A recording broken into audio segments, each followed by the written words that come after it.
better, and best. Right. Once we switch back to the good, back, and ugly, the coronavirus just obliterated us again.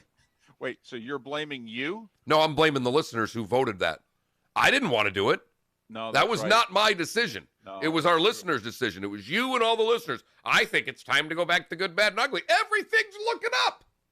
Yep, that's true. School's not starting until the end of the month. High school sports aren't starting until the end of the month. Graham Couch, a guy that we've had on our show before, writes for the Lansing State Journal, covers Michigan State sports, tweets out yesterday towards the end of our show his column that basically says there's no way in hell we're having a college football season. Well, we are in the South, Graham. I don't know what to tell you.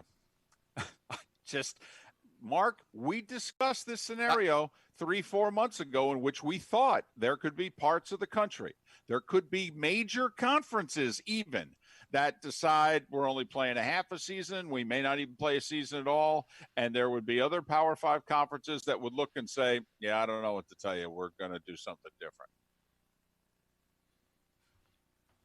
And I fully expect a week from today that the SEC, the ACC, and the Big 12 will have announced that they're moving forward. They're going to give it a shot. Well, I actually think that's the right approach, believe it or not. Why do you have to cancel a season in July if your season begins basically in September? Look, it wouldn't be pretty, but if we practice and we get all ready and come August 23rd, we say, you know what? We can't do this.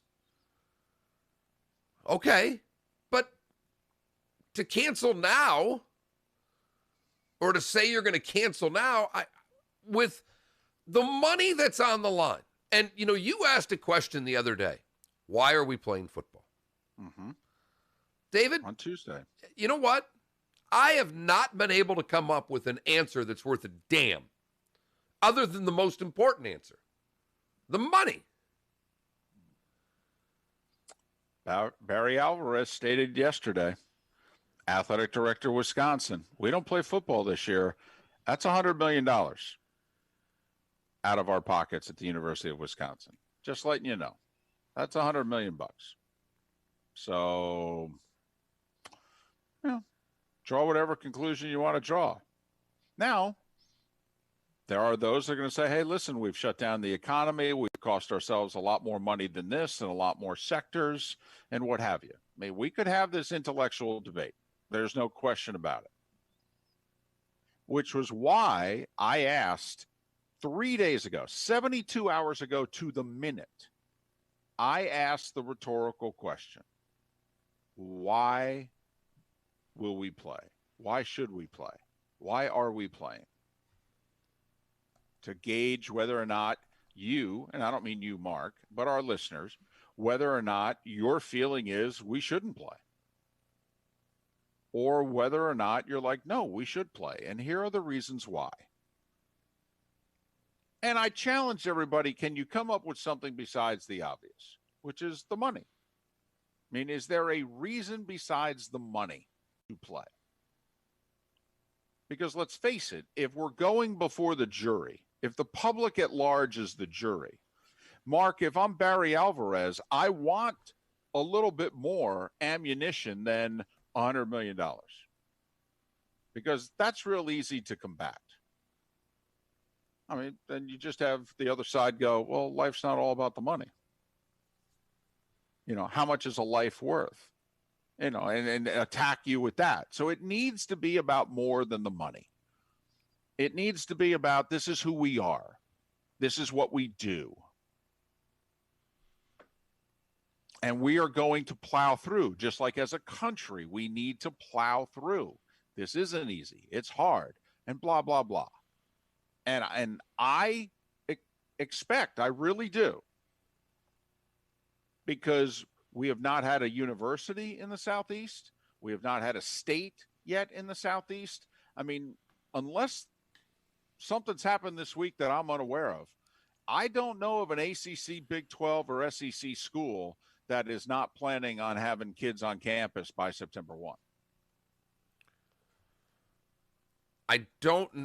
I know that, and in East Carolina's not in the ACC. I'm not trying to say that, but I believe North Carolina is kind of in lockstep with their university system. And I think all the classes are online, but that does not mean students are not going to be on campus. Okay, well, and we said, and I mean, they are threading, but they're threading the needle here. Okay, We're going to bring you back on campus. We're doing the classes online. And you can make the intellectual argument, hey, listen, campus never safer. I mean, we got rid of all the students. I mean, the only people we have here are the athletes. I mean, this would not be a popular argument to make, but if athletic departments' financial futures depend on playing football this year, couldn't you make the case, it would not be a popular case, but couldn't you make the case in which you could look soccer and volleyball and a few other sports in the eye and say, yeah, I don't know what to tell you. You're not going to play, but they are. Because we need them to. So that, quite frankly, there can be future soccer and volleyball teams they need to play. David, funny you say that. Nicole Arbach, who's a really good writer for The Athletic, penned an article a couple days ago about the upcoming NCAA Board of Governors meeting. And literally the first sentence in her article, David, because I know you didn't read it because you would have said, hey, I caught that. If every other fall sport on campus is canceled, can college football play on? That's literally the question she begins her article with. Mm-hmm. And that's, she says that's the pressing question for this Board of Governors meeting, which is a week from today, August 4th. They're having a meeting. And that is the question. And when Barry Alvarez says it's $100 million, right, he's not making that number up because there's about 40 to 50 in revenue from football specifically, but donations are not built into a sport. Donations go into the general scholarship fund or the general sports fund. But every athletic director will acknowledge that the donations are primarily based on the success of the football team. Yep. So when you add the football revenue with the donation revenue, you're talking in the area of 90% of the revenue for the athletic department budget coming from the football team. There it is. It's all spelled out for you. Now, listen, it's not a popular argument, and I'm not advocating for it. I'm one of those, I love the soccers and the volleyballs. I love college athletics. I love everything about an athletic department. I love the little sports, the medium-sized sports, and the major sports. I watch the NCAA championships in the medium to small sports. I love college athletics. So I'm not advocating for this. But if I worked at a university, if I was an athletic director at a university, I could look the other coaches in the eye and go, I'm not saying this is fair. I'm not saying this is right. This is life, though. This is as real as it gets. If they don't play, the rest of us don't exist. All right? That's how this sucker works. They need to play. They're 1 and 1A on the food chain. Everything else we figure out. And, can you play in the spring? I could argue the weather for soccer would be better, especially in the state of Florida. It would be better to play in the spring. Not going to have many rainouts and lightning delays, as opposed to what you have in the second half of August and most of September trying to play college soccer in this state.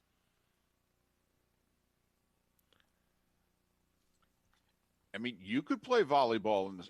It would conflict with beach volleyball. So that would become a problem. It would. A lot of, at the big schools, they have enough volleyball players where those that play beach don't play indoor. But at a lot of other schools, if you're playing beach volleyball, well, half the team plays indoor volleyball. So that would be a problem. There's no doubt about it. But it's a coronavirus year. If you had to move it, you had to move it. And I really believe, Mark, sorry, but from a safety standpoint, I could argue, well, if we don't have kids on campus and if I actually keep most, if not all, the other sports away as well, these football players are in a bubble. We've created a bubble for them. And it's a damn near a campus-wide bubble. I mean, I don't know how much safer we could make it for them than what we've done. So my answer to Nicole Auerbach would be yes. Now, do I think they will?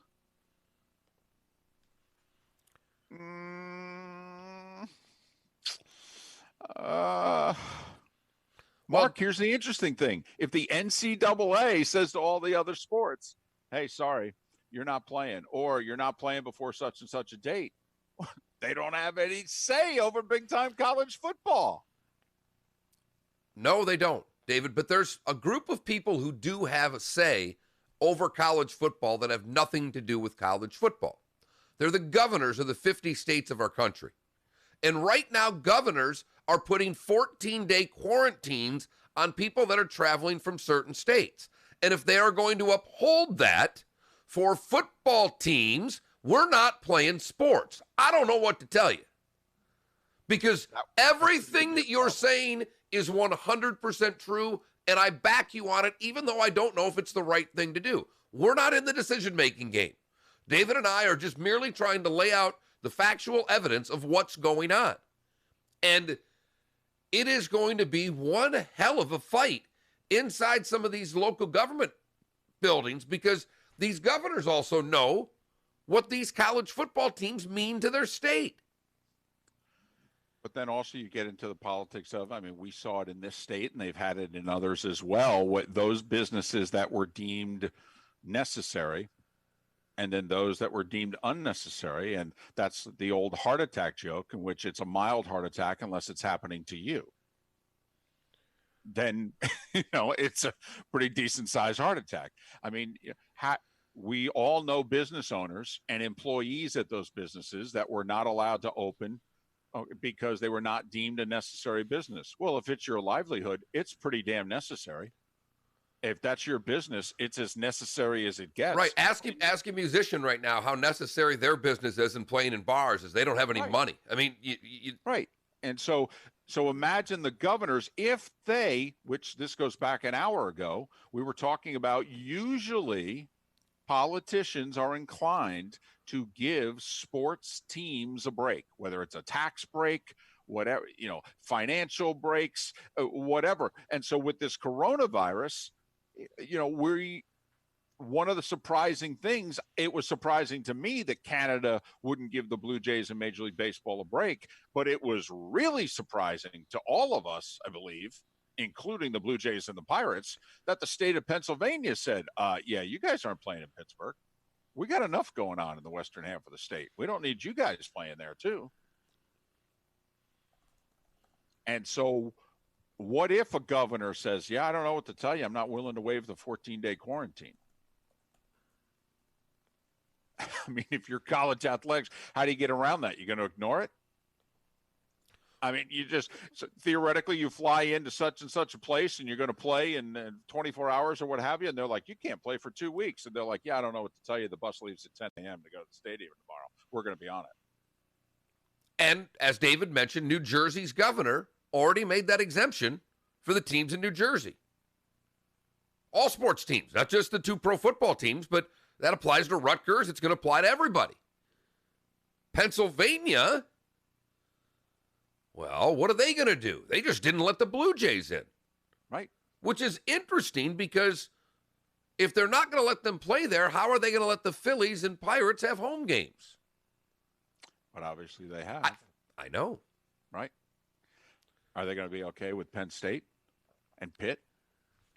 And they really have to worry about Penn State, because although they may not have fans at the games. So, will it matter?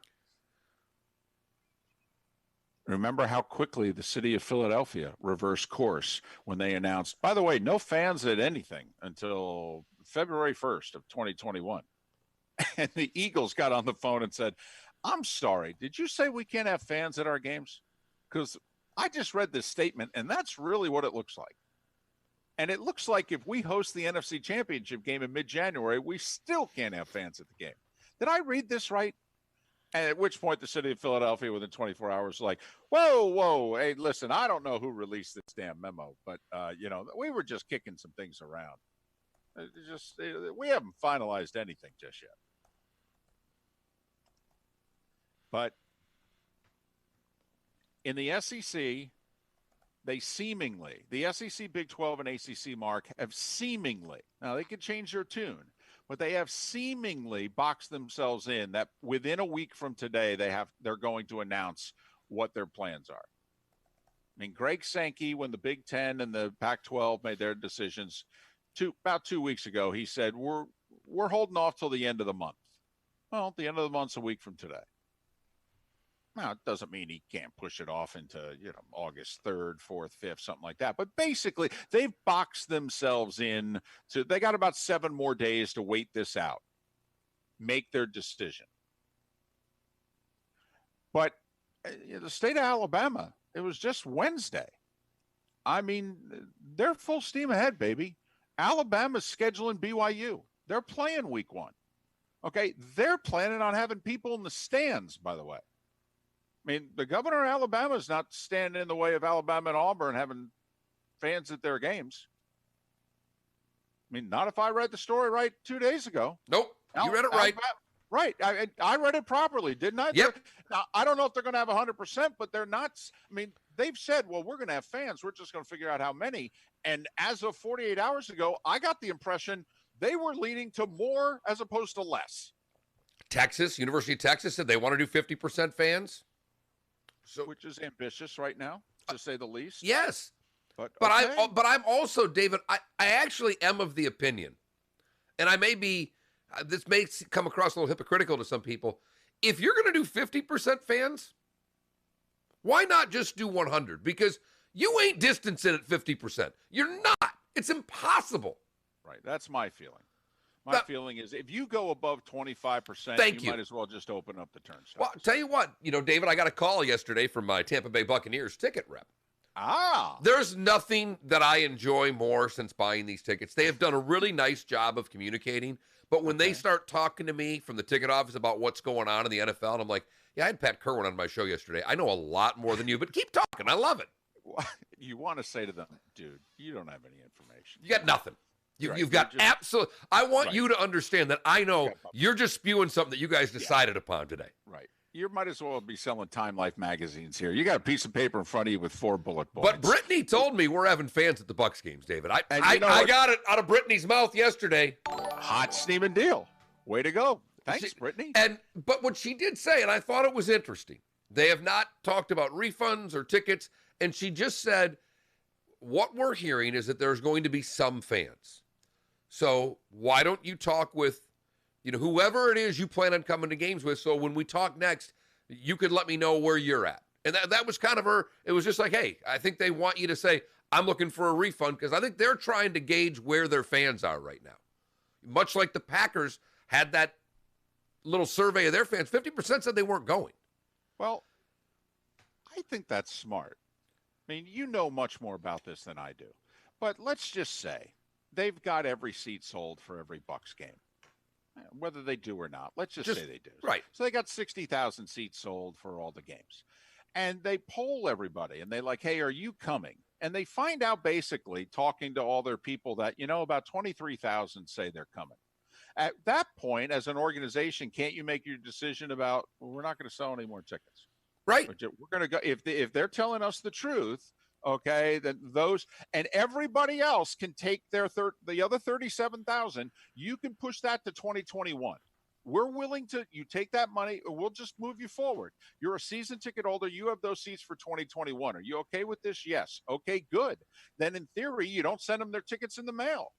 You're only sending 23,000 tickets out. Well, and I'm totally with you. What I wonder is how many fans who said no and genuinely are saying, no, I'm not going to a game. Right now, let's just use my household's going out to eat more than your household, David.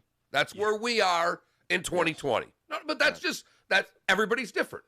Right. I think we try to be very, my wife and I are very safe. We wear masks. We wear them to our table. We take them off. We're trying to do the right thing, but we go out more than you. Now, the problem is when football starts and I'm going to games, and you said you weren't going, and then you start watching the first couple weeks on TV, how many of those fans are going to have a hanker and say, don't know what to tell I you. want my tickets? Oh, well, we told you yay or nay. You had till August 15th to let us know. You said nay. I don't know what to tell you. We're not sending you your tickets. I got them right here in the draw. You're not getting them until next year. In the draw? In the draw. In the draw. The car. I got the car parked in Harvard Yard and the tickets in the draw. For a moment, I'm selling Patriots tickets. I know Brady's here.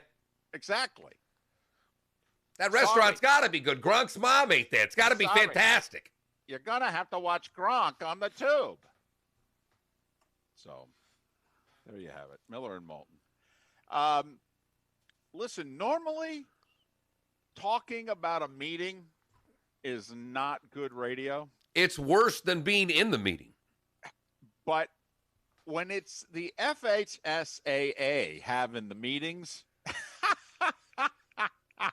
there's some good talk. When Uncle Luke is hosting his own YouTube channel commenting on the FHSAA meeting, you know you've got a dandy. When Marco Rubio. Right. When one of our 100 senators is following and commenting on the meeting, because it's not like they're getting anything done in our nation's capital, but all right, that's when you know you've got a meeting. When we come back, we're going to talk about said meeting and what transpired. From 2 Live Crew to one of the 2 senators in Florida, everybody was interested in this meeting. Yeah! That's the political spectrum right there, baby. From Uncle Luke to Senator Rubio and everybody in between. Just in, Senator Rubio texted out a picture. No, you're not going there. You're not doing it. No. I'm stopping. Don't do it. Don't do it. Of Ad Rock and said, really nice to have Uncle Luke in the meeting with me. Don't. I know. Miller, we got to go to commercial. I'm going to get myself in trouble. Miller and Moulton. We'll come back and talk football. We jump back in our lane next.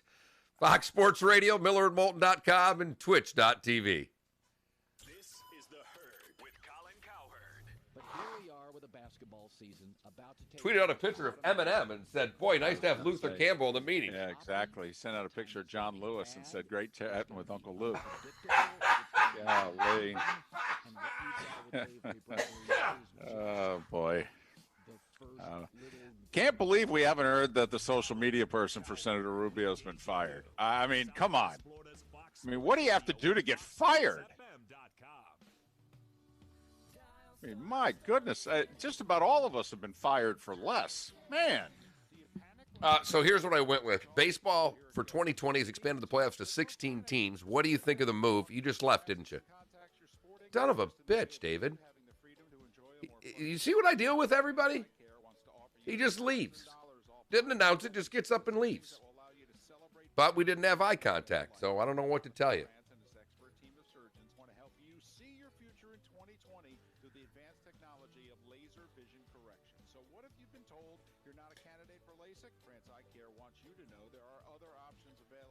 I'm still trying to figure out why half of the Wink people are still at home and they don't tell us why.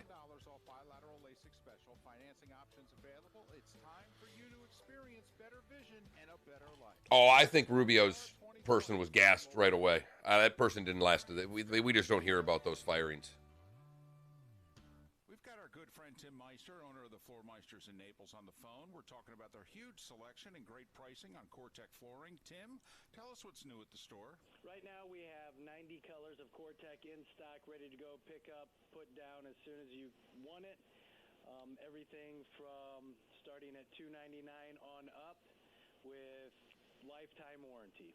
And it's not just the many colors of Core-Tec that you have. You also have other Core-Tec products as well. We also carry the Core-Tec stone product. Looks like tile, looks like stone. Looks like. Core-Tec, so you get the softness, quietness. There it is. The installation to go with it. We also have Core-Tec wood, look of wood, real wood, but with a more stable core for West Florida's humidity. If you haven't been to the You miss rhubarb. You really owe it it to yourself to visit the store. Oh. 6281 Naples Boulevard, right next to Costco, or go online, floormeisters.com. David, here's what I got here. Baseball's expanded the playoff 16 teams. What do you think of the move? Love it. It's 2020. Why not? Stupid gimmick. And onion rings and topped with tangy barbecue sauce. Yeah. We added spicy jalapenos and melty pepper jack cheese. We took a burger that was already delicious and spiced it up. Why are we using this whip crack to explain it? Because jalapenos sound like this. Try the new spicy Western bacon cheeseburger at Hardee's. Feed your happy. Limited time only at participating Hardee's restaurants. Price and participation may vary. Hardee's Ooh, wait a minute. omelet, biscuit, I wasn't even thinking here. In 42 states on charges And of Sabrina, bringing a yesterday's sweat to the outfit brow was of far breakfast better. lovers with low spice tolerance. We start with a made-from-scratch biscuit. You calling Josh? Omelet full of Oh, melted shit. cheese, crispy bacon. No, because we're not there yet. If you're feeling We less than a minute yet? you can get it all wrapped up in a burrito. Yeah. The Southwest omelet, biscuit, and It's burrito 29 are back. after. Only I think at we Hardee's. broke at About 5 25. seconds You're before we're happy. at a minute. Limited time only Okay. at participating Perfect. Hardee's Thank restaurants. you. Price and participation may vary. It's Kaylee Kobe with your Kobe Cooling tip of the day. It's summertime, so it's hot. Make sure you change your AC Hello? filter Hello, Jeff? every month. Or- Josh. Josh, I'm sorry. Looked at the wrong name. Sorry, Josh. Good morning, Josh. Mark Miller, David Moulton. How are you? Like my dad. All right. All the mechanics Thanks for joining us this morning. We got about 45 seconds before we go back on. because you Alright. deserve the best. If your AC stops working, turn it off and call 239-482-1542. Then relax. We will take it from there. 24/7, same low prices, never no more time charge. When you think of air conditioning companies, we hope you'll think of Kobe Cooling.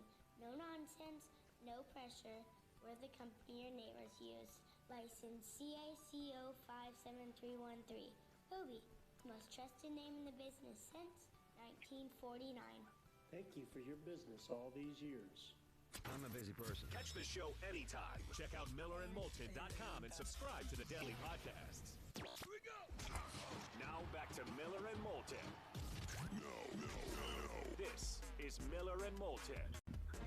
You're live. We are halfway home on this Friday edition of Miller and Moulton. Thanks so much for being with us. Southwest Florida's Fox Sports Radio, streaming at millerandmoulton.com and broadcasting live on the Miller and Moulton YouTube and Twitch.tv channels. Nelson Figueroa to talk Major League Baseball coming up at the top of the hour. Pleasure to welcome Joshua Wilson. He covers high school football in the state of Florida for FloridaHSFootball.com. FloridaHSFootball.com. Follow Joshua on Twitter at FLAHSFootball. FLAHS Football. Joshua, thanks for your time, particularly at this hour. How are you? I managed to find a few hours of sleep after all that last night, especially the last 72 hours and stuff like that. You know, it's been crazy. It's literally, I did not expect what happened last night. It's been a change of events, and to see something different than what was voted on Monday night, I'm kind of, I don't want to say pleasantly surprised, but surprised. From the sounds of it, because we had a couple of people texting us throughout the meeting, that it may have been more entertaining just reading the chat comments, but it certainly sounded like the public was hell-bent on starting football on time and that they were backing the earlier decision of the FHSAA throughout that. Is that what you sensed in watching and listening yesterday as well? Well, I tried to not pay attention to the chat box because there were some pretty disgusting things said in that box, and I'm just like, I just don't want to deal with it because I'm trying to focus on what the board has to say. And you know what I've heard from coaches, and this is what I'm sticking to, is coaches and athletic directors. The more they heard about when they finally got to read the SMAC report and finally got to understand what was in it, the more the tune changed for some of these coaches, because there was a bunch of coaches that wanted to start on time, but when they heard that SMAC report and when they saw what was in it, they were like, whoa, wait a second, maybe we really do need to listen to the doctors here and maybe back this thing up for a moment. And that's what I think came down to it. And, I one of the big, people that voted yes in that Monday vote was Chris Patrica, Lee County School Board member.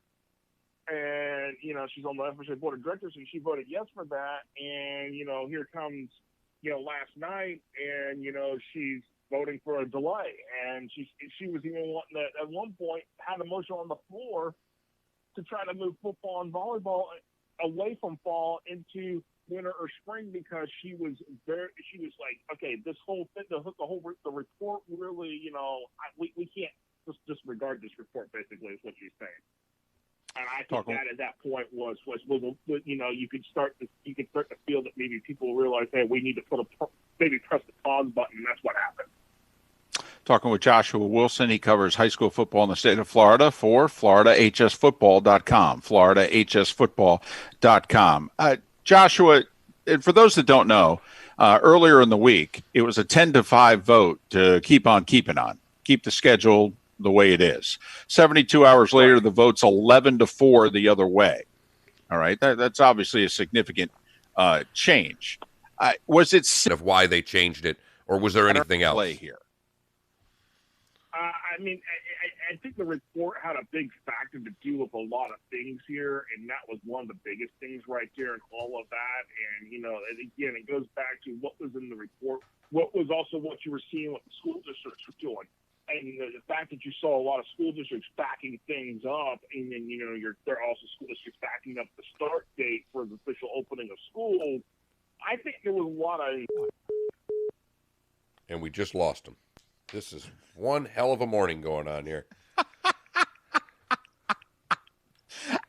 For those that don't know, earlier in the show, Joshua, we got you back. Sorry about that. It's the internet gods are not having fun with us this morning, Joshua. Josh, you there? Wow. Earlier in the show, our Twitch broadcast crashed. All right, right as we headed to a commercial break. We got that back up and running before the commercial break was done. All right, and now obviously a little bit of an internet glitch while I'm asking a question, and then Josh is in the middle of an answer, and then he drops. We've all worked around broadcasting and holding meetings and everything that we've been dealing with here in the last 4 months, and for the most part, everything's working properly. But every now and then, the gremlins let us know, hey, we're doing things not the normal way. Joshua, 2020, so everybody. I don't know what the hell to tell you. I mean, what a surprise it is. Hey, 2020. If you had everything on your bingo card, it's probably there. All right, so pick it up in the middle and give us the Cliff Notes version again. Well, it basically, a lot of it came down to why you see the reverse in the vote. It come down to, one was the SMAC report definitely, playing a big role into that. Two is you're seeing a lot of school districts backing things up with the start of fall practices. And then number three was that you're seeing school districts backing up the opening date of school. And so I think those three factors alone combined just led to, okay, maybe, we need to press the pause button, and that's what's basically happened here. And to go from a 10-5 vote to swinging to 11-4 the other way around.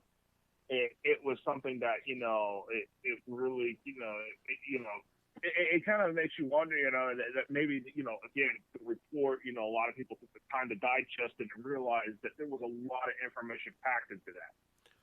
Joshua, one of the things I'm fascinated by with this whole thing, I talked to a principal of a school that I'm friends with, and he just said, if we properly social distance, they happen to have a very large band. He goes, if we social distance, I can get my band in the home stands and nothing else.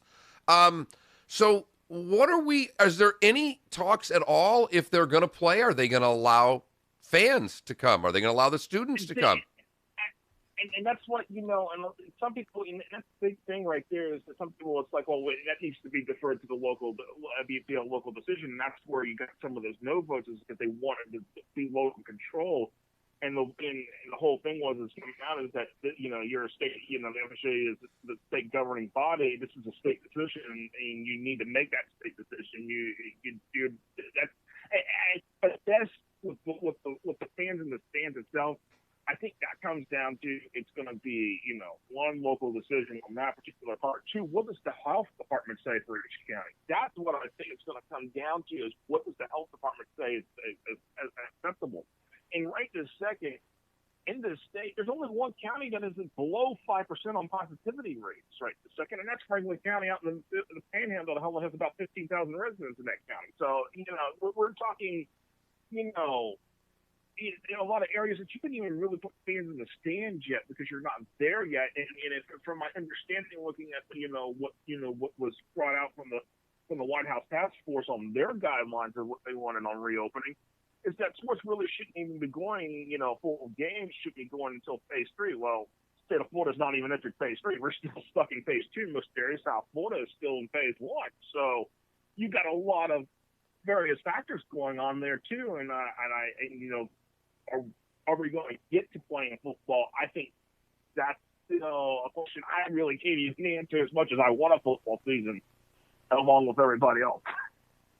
Josh, is that the magic number? I mean, is that what we have to reach as a threshold in this state in the next 4 weeks in order for the FHSAA to say, okay, you can go ahead, beginning August 24th? Is it the 5% positivity rate in terms of tests? I mean, is there a stat, the golden number that has to be reached in order for the FHSAA to say, hey, our medical people say it's okay to play fall sports?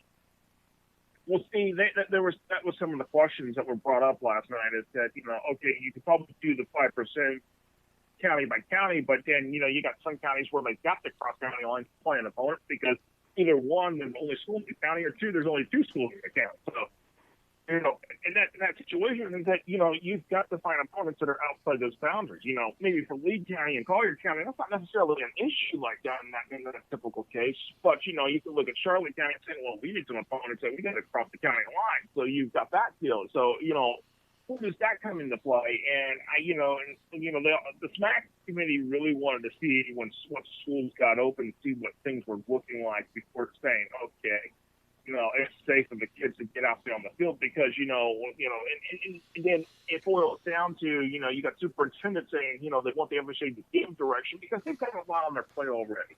They're trying to figure out how to reopen schools. They're trying to figure out how to make the educational process function. And sports are just basically an extra, thing to that, and along with any other extracurricular activities. So that's all, trying to, that's the one thing that's on the back burner for them. And, and everybody's trying to forge ahead with, okay, well, school's opening, sports can start, and and the doctors are like, well, wait a second, we can't go just run at it like that because it may not necessarily be safe. It might not even be safe to reopen schools. I think, to be honest, we still don't know a lot about this virus. A lot of people don't. So, when the doctor speaks and they take their Hippocratic oath and they even read that Hippocratic oath in one of the meetings, I think, you have to take pause for a second and just listen and just let this all soak in because at the end of the day, it's not just kids you're impacting coaches, you're impacting fans, players, you're impacting a whole bunch of people. And, it's a decision that you're not going to make everybody happy with. And there was a quote that Chris Patricia had said last night, and I'm going to pull it up here because I think it's a really good quote that she said is we have to make decisions that we never made before. And she's absolutely right. Everybody's having to make decisions they've never made before because we've never faced something like this before. Joshua, did anything come up? And I know there's money involved, but I know we're also doing, there's a place where you can get a free test. To me, if we're going to have games and we're going to have these kids lined up against one another, spitting on one another for 3 hours, then we're going to have to test kids after games. And I don't know how you afford that. And I don't know how you accomplish that, but has that ever been brought up? That's one of the big things that has not been really discussed. And that's for the, I don't even think I saw that in the SMAC report necessarily about testing. There's a lot of information the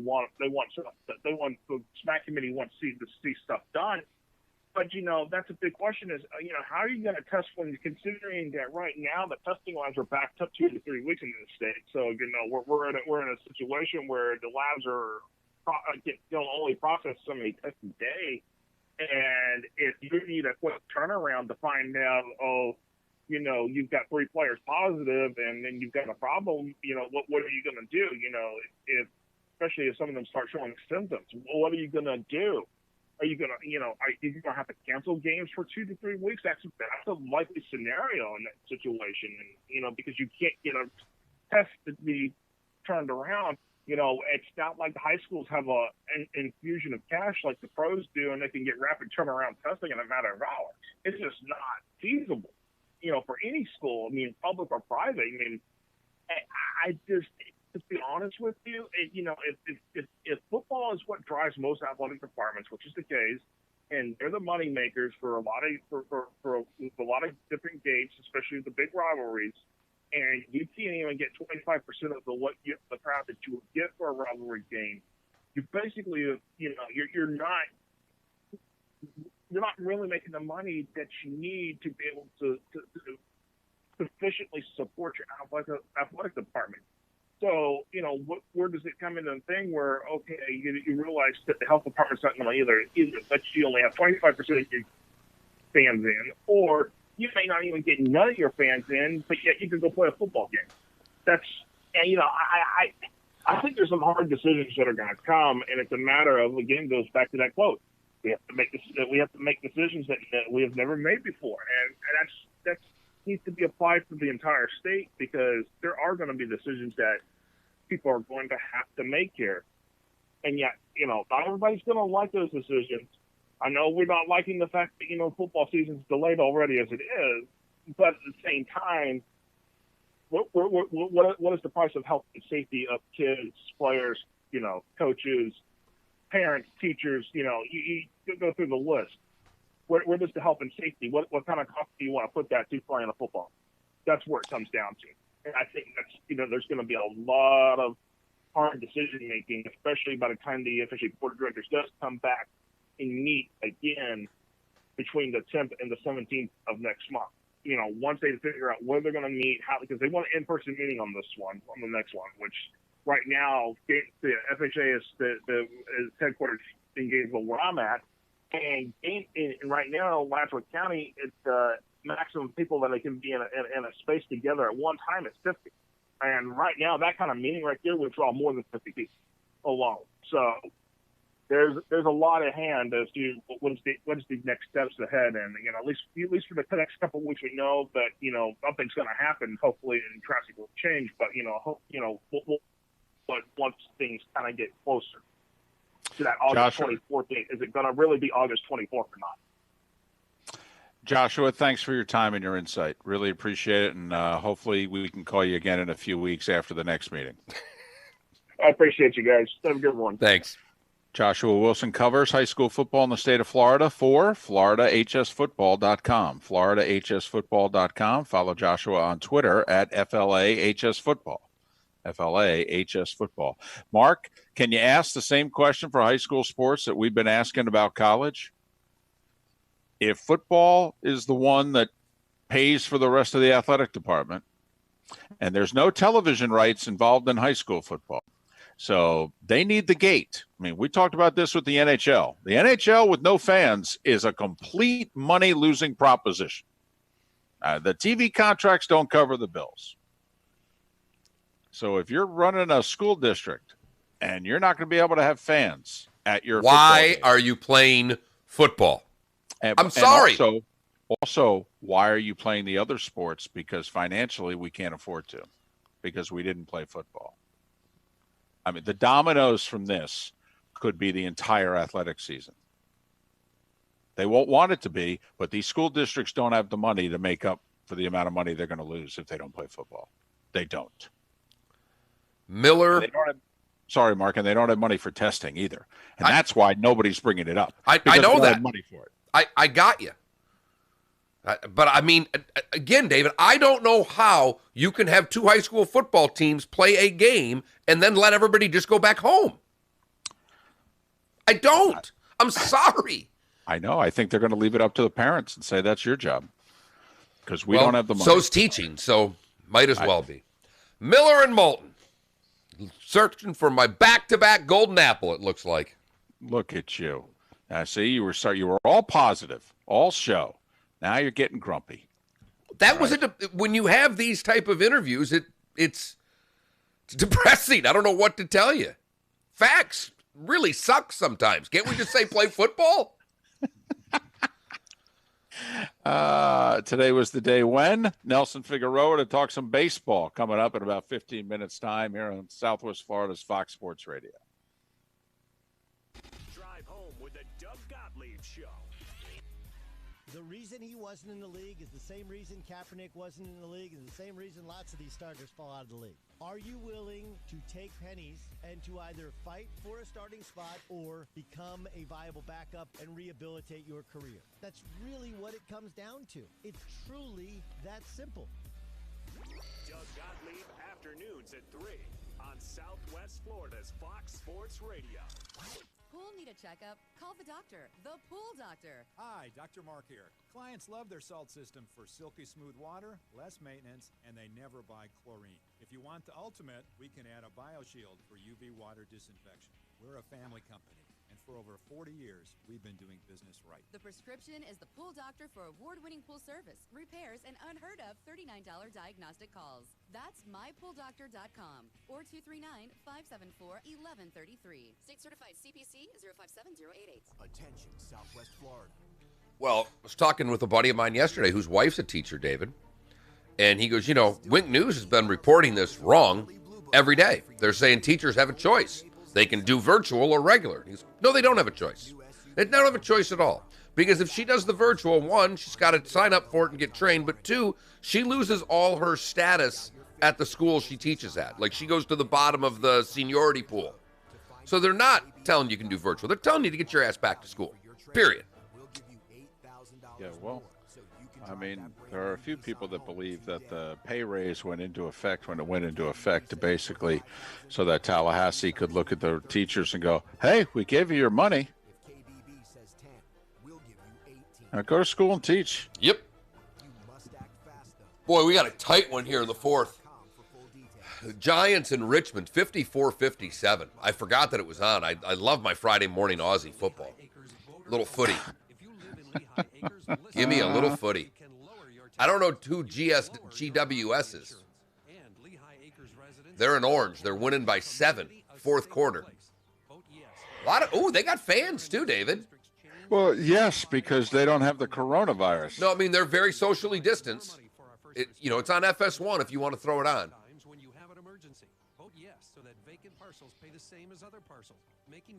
The referee still got the short, tight white shorts, or they changed that? You mean the goal judge, if you will, like the guy that does the white suit and the point? First off, outside of the red hat might be the best job in sports. Absolutely the best job in sports because you get TV time. Red hat very rarely gets TV time. No, you're right. No, looks like they've changed the outfit altogether. Black pants, yellow shirt. Okay.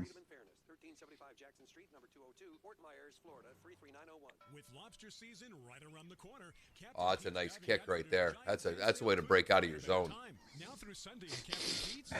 Really?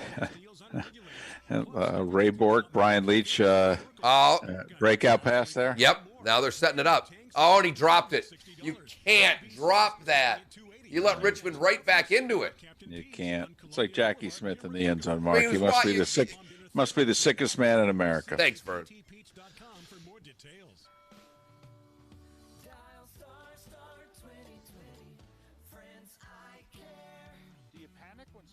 We need to talk. Well, here it goes. We need to talk, but don't panic. This is a good kind of talk. Those glasses. You might as well get right to it because you're going to have like 3.5 minutes. Yep. Today was the day when. I know.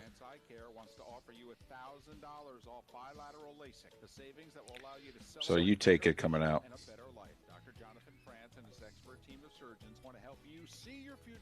Someone just sent me a golden apple.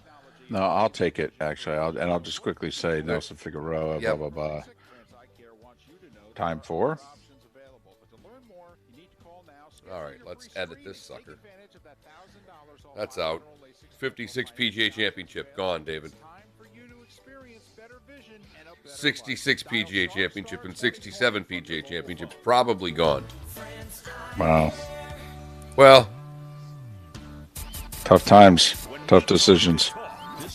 Saving Private Ryan. Yeah. Last time I cried at a movie theater. Never saw the movie. Oh, tremendous.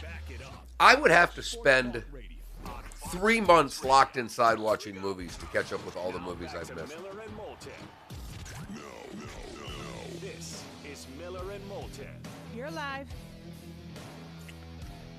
Nelson Figueroa in about 10 minutes' time to talk a little Major League Baseball as the season got underway yesterday and gets underway in earnest today. But right now, it's time for Miller and Moulton's Today Was the Day When, giving you the history of today's date so you're a beacon of useless knowledge around the office. Useless, but a lot of fun to talk about. This is Today Was the Day When, Fox Sports Radio and FoxSportsFM.com. Starting 1941 today when Red Sox pitcher Lefty Grove, at the age of 41 in 1941, wins his 300th game. 1958, Ted Williams is fined $250 for spitting at Boston fans again. Just want to point that out. Again. 1965, Bob Dylan releases Like a Rolling Stone. 1968, Hoyt Wilhelm pitches in a record 907th Major League game. Knuckleballer.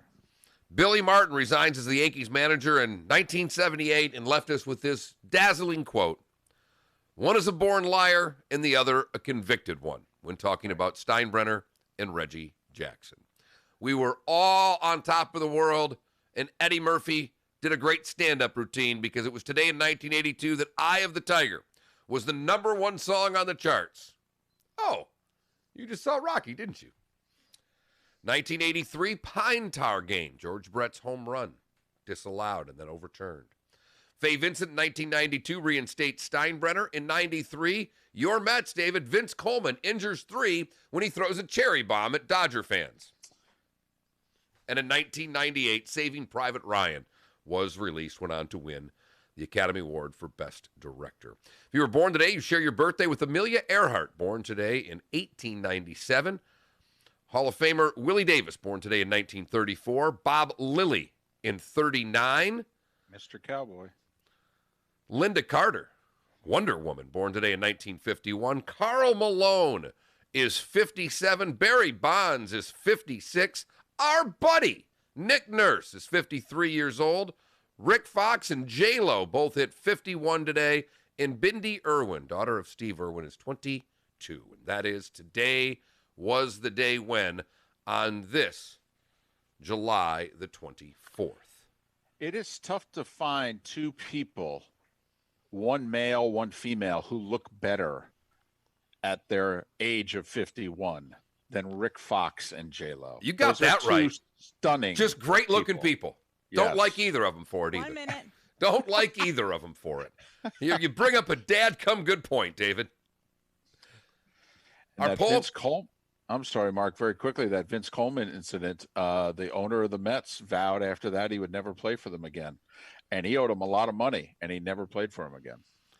Our poll question today is, baseball for 2020 has expanded the playoffs to 16 teams. What do you think of the move? Love it. 9% of you said that. It's 2020. Why not? That's what most of you are going with. And 23% of you think it's a stupid gimmick. Go to that Mark Miller, the David Moulton, to vote on our poll question today. I'm okay with it. My vote's hey, it's 2020. Why not? Yeah. I mean, I don't love it because I do believe we're going to have a team that's under 500 make the postseason. I think you'll have one team that is 30-30 or 29-31 that makes the postseason. Miller and Moulton. More baseball next. Fox Sports Radio. summer clearance event going on now at Galliana Chrysler Dodge Jeep Ram. Lowest prices ever on over 1,500 new and certified pre-owned vehicles. All new Jeep Gladiator lease, $259 per month. Loaded. All right, I got to fill up Grand coffee, Cherokee everybody. I'll be lease, back. $279 per month. New Ram Bighorn Crew Cab lease. You're a just team in the $299 per Eastern month. divisions. That's Yesterday was a good award-winning day Ram for you. trucks, $299 per month. Plus at Galliana Chrysler Dodge Jeep Ram, you can drive payment-free for 3 months, interest-free for 6 years, and worry-free up to 100,000 miles. Plus, our parts, service, and body shop are open to serve you. Summer clearance event featuring Ram Bighorn Crew Cabs for $299 per month at Galliana Chrysler Dodge Jeep Ram, 1/2 mile south of Daniels Parkway on US 41 in Fort Myers. Open every day, including Sunday. Call 239-481-2600. GallianaCars.com. 42 month leases, 10,000 miles per year, $32.94 due at signing plus tax, tag title 0, security deposit $13.88 per month per thousand borrowed for 72 months at 0% APR with 0 down with lender approval. Offers don't combine. No matter where you're boating, with Towboat US, you're covered by the world's largest towing fleet with over 300 ports nationwide. Your local Towboat US companies in Charlotte, Lee, and Collier counties are here to help 24/7, 365 days a year. Inland, the river to Lake O, and out 75 nautical miles. And new membership pricing starts as low as $99. Call 239-945-1664 for more information, or visit towboatuscapecoral.com. With Towboat US, you're never stuck on the water. Looking for future leaders we can believe in? Look no further than the high school student athletes right here in Florida. High school sports teach young people how to be effective leaders.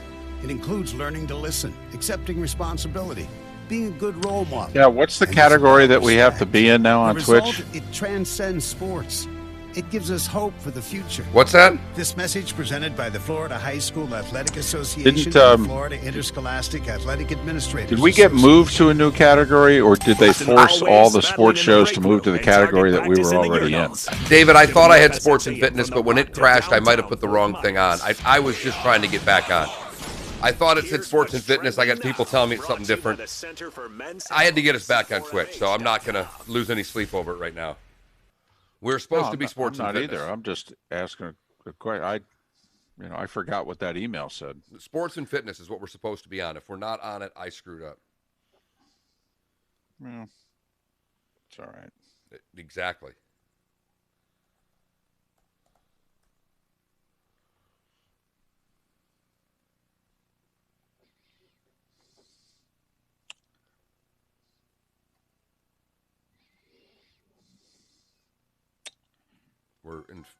There we go. Wow. Good morning. Good morning. How are you? Very good. Thank you so much for doing this with us. We really appreciate it. No problem. No problem.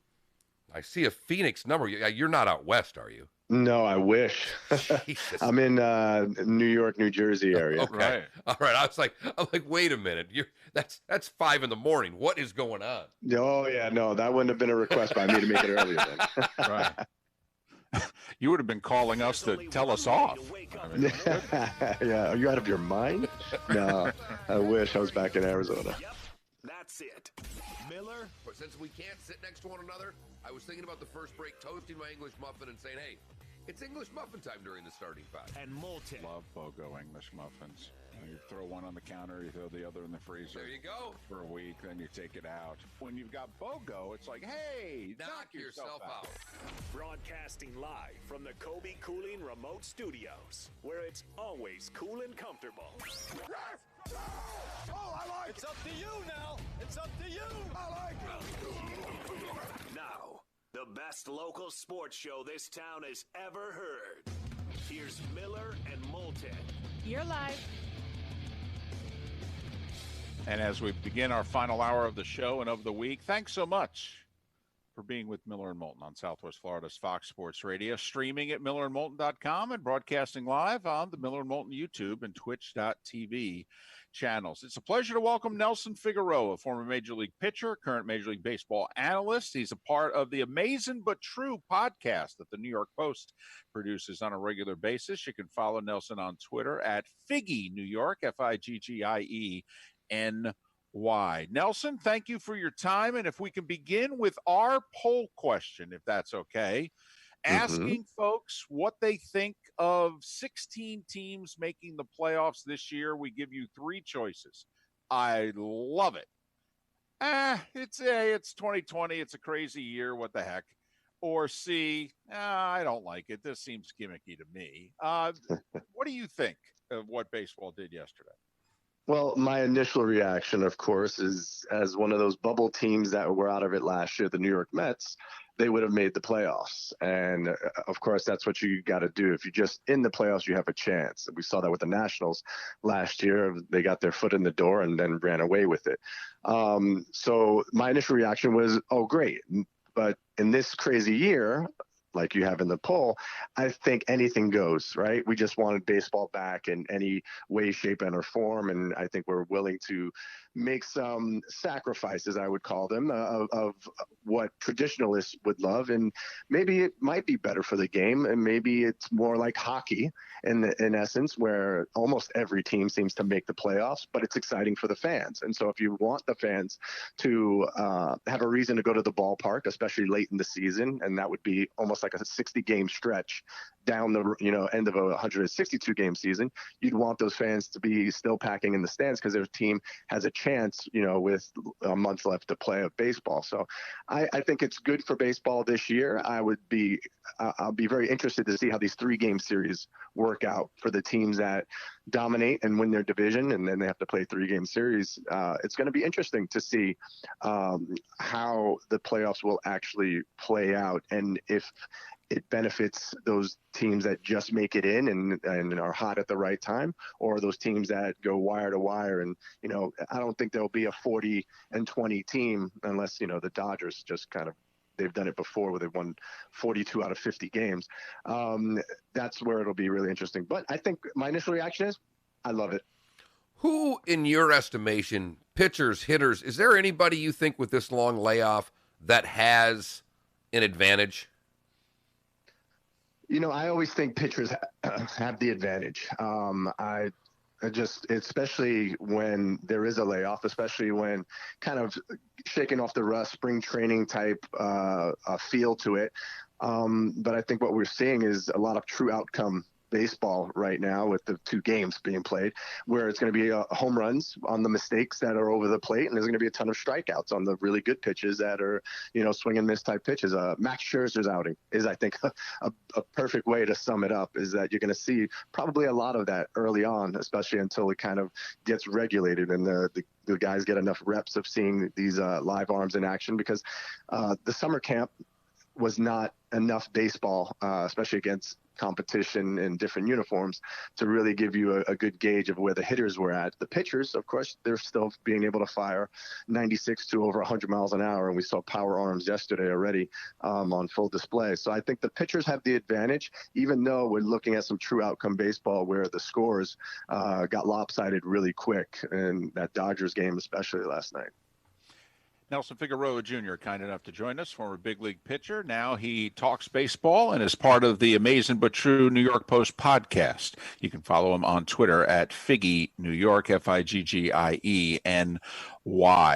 Do you think there are certain players with this fanless season who may do a lot better because of it? I mean, you alluded to something. Baseball, from a hitting standpoint, has become a lot of power and a lot of strikeouts. Well, when guys strike out a lot, fan bases start to boo them, even at home. I mean, being in New York. I mean, Yankee fans have been all over Sanchez and Stanton.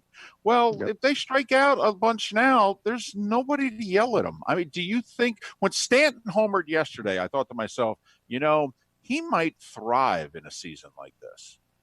Yeah, I think that's one of the most true statements about the fanless. If guys can focus and not feel that dejection, the human emotion of that dejection. And I was almost laughing and saying that if I was the road team, or I was the home team, and the Yankees came on the road, I would almost put booze in there just to boo him, just to mess with his psyche when I pipe in the virtual noise. So I was wondering if they would do that just to kind of keep some realism to it, especially like you're playing in New York. You drop a pop-up that should have been caught. You should hear some boos. You should expect to hear some boos. And I think it would almost be normal. Like I think a player would laugh it off almost because, you know what? I deserve the boos for that. But there are players like that, the big swing players, the Rob Deers of the older generation. Those are the guys that would be making a killing these days because they hit a ton of home runs, but they struck out a lot, but they went down swinging. I think we're seeing a lot more of that, and definitely a player like Stanton. Even pitchers. I mean, Edwin Diaz last year went from the best closer in the game to getting a taste of New York when you don't have success and you don't do your job by going out there. And they expect you to get, a save every time out. And whenever he blew a save, they let him know about it. And I think that got to his psyche because he had never heard that in Seattle. Seattle's a little different, a little more laid back over there in the Pacific Northwest, where, they enjoyed what he was able to do, and he didn't have a lot of failures. So you have to learn from those failures, the crowd, the booing, and you got to find a way to tune it out. This year it's already tuned out by not having fans. We all know basketball's famous for smack talk, and I don't think I've ever asked this of a baseball player or someone but are there smack talkers? I mean, are there catchers that talk junk in baseball? Are there pitchers that talk? How much could we get if we're actually able to hear some conversations? I always remember Sean Casey, the mayor, just Cabrera talks to everybody, and he's joking when they're at first base. But I've got to think if there's the really nice guys, just logic tells you there's the blankety blanks. How much smack's talked in baseball, and how much of that could we actually hear if they didn't pump in the fake noise? Listen, there is an absolute ton of trash talk that goes back and forth. I think one of the things you see with this game, and the old school guys don't like it, right? There's the camaraderie before the game where the guys are from each team are kind of talking to each other behind second base as they're getting warmed up or they're getting loose. While that pitcher's warming up, he has friends or guys that he's played against, guys that he's played with for years and years and years on the other side. And you always want to, it's that competitiveness that drives you, right? And so you only get maybe a brief opportunity to do something against, maybe somebody you played with, maybe somebody that was as you were coming up, maybe it was somebody that was a star, at some level that you always said, I'm going to get him back someday, and you do it at the big league level. I know for myself, you kind of always have that cockiness, that confidence.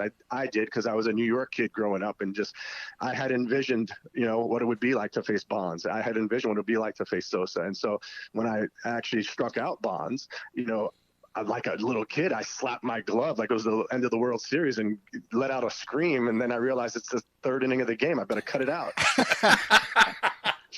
Sure enough, he got even with me, or even I would say he got the better of me, because his next at bat, I tried the same pattern of pitching inside with a little two-seamer a la Maddox, and he put me into McCovey Cove. So he changed the score of the game. I got a strikeout against him, and as a rookie, I was pumped as could be, and it was like, okay, I just made a name for myself. And then I realized that my name wasn't as big as I thought it was, because Bonds just took me really deep. Did he give you a look either as he was, taking those first couple steps out of the? Yes, absolutely. Well, he kind of just did his thing. His swagger was, second to none.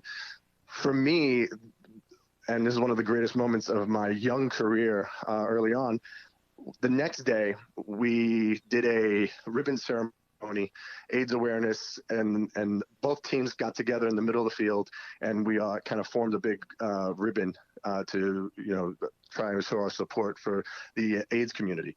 So what happened was, after we got done, everybody's shaking hands and we're walking away, getting ready to go start the game, and I hear, hey you. And I'm like, oh my God, I know that voice. And I turn around, I'm like, yes, Mr. Bonds? And he goes, and he says to me, you've got some set of balls, kid. And I go, what? He's like, and he gives me like a thumbs up, because I didn't walk him. I challenged him. I kept pitching to him. Even if I fell behind in the count, I told Larry Boa, I'm not walking him. I'm going to keep going after him, And so first at bat, we went 3-2 count. I threw him a split finger, and I walked him on a close pitch. He was going to get the call. I wasn't. I knew that. But I was a close pitch, and I challenged him the whole at bat. Next at bat, I strike him out looking. Third at bat, of course, I tried to do it again, and he took me deep. So he respected that. The crazy part is that one of the teammates that I had, Wayne Gomes, I talked to him and I said, hey, Bonds just talked to me. Can you please ask him to sign a ball for me? And he goes, Bonds don't sign for nobody, dude. It ain't happening. I said, just go and ask him. He just said something to me that I'll never forget. Go ask him. So I get to my locker, and when I get to my locker, I'm starting to get ready for the game and putting stuff away because we're leaving after the game. I pull out a baseball. I look up in the top of my locker, and there's a baseball signed by Barry Bonds. And I'm like, oh, my God, I got a ball from Bonds. So I put it away in my bag. I'm all excited. 2 minutes later, the clubhouse kid comes over, and he's like, Mr. Figueroa? I was like, yeah. He goes, this is from Wayne. And in a sanitary sock at the bottom of it was a signed ball from Barry Bonds. So apparently Bonds had already signed a ball for me. And I don't know if this was like his gift basket kind of thing, like with Jeter, where you hit the home run off you and then he sends you a baseball. But he had signed a baseball for me. And then he signed another one because I had asked Wayne to ask him for me. And so I had 2 signed Barry Bonds balls, where this guy had, was infamous for not signing for anyone. So for respect factor and for a rookie pitching against a legend like that, that right there could have been one of the greatest moments of my career if I never even went past that. No, great story from Nelson Figueroa, who's kind enough to join us here on Miller and Moulton. All right. The team you cover, they're with like as you said at the beginning, this expansion helps the Mets. We were talking during the break. David said it probably helps both East tremendously because there's so much good baseball. Give us a team you're keeping an eye on that maybe no one else is. Well, my sneaky pick, I don't know if they're so sneaky anymore. I just think they're doing things differently than they have for some time. The Tampa Bay Rays. Tampa Bay Rays have been competing in the American League East for the last 3 years, and they've been doing it with 4 starters already. They've gone with the opener. They've kind of done things differently when teams are trying to add on $300 million players. These guys are doing it with a $60 million payroll, and they're 93 to 95 wins in that American League East every year. So I see them in this 60-game stretch doing something maybe we've never seen before. They might go to a 3-man rotation with 2 openers and more bullpen guys and rotating those bullpen guys because you have the 60-player pool. They have power arms in that bullpen like no one's ever seen before. They're throwing 99 miles an hour with some kind of wiffle ball as their breaking pitch. So that's a team that I'm very curious in a stretch run, and especially a short stretch run of 60 games. I think they are the team that I'm most interested in to see what do they have up their sleeves, because they've done it for the last 3 years where everybody else said it can't be done. They've done it, and they've done it very well. What's going to happen with the Astros? The other thing, the biggest thing, who knows about playing in front of no fans more than they do? Well, I think it was Logan Morrison who joked, I played for the Marlins and the Rays. Trust me, this is going to be no big deal for me. I'm used to this. Yep. The Astros, I don't know if people were paying attention. They played 1 or 2, spring games, whatever you want to call them. In the last one they played, 3 of their guys got hit. Now, could have just been one of those things. Also could be a beginning of what we're going to see this year. What do you think we're going to see with the teams playing the Astros? The angst from March, do you think it will carry over? You know what? It's hard, I think, with everything else that has happened, to carry over a grudge of that magnitude because of one simple thing. If it was that same 2017 lineup, including Beltran, including Alex Cora, and you wanted to send a message, in the first game of the series that you played against them, sure. Would it happen? I wouldn't see it not happening. Baseball has always policed itself. However, what are there, 3 guys from that lineup? 3? And so you're going to go plunking those 3 guys only, maybe? Or what if are you going to plunk the other guys that you face? I don't know the protocol. It's never happened before. So I think in this current climate of COVID-19 and what's important, I really can't see people holding that grudge.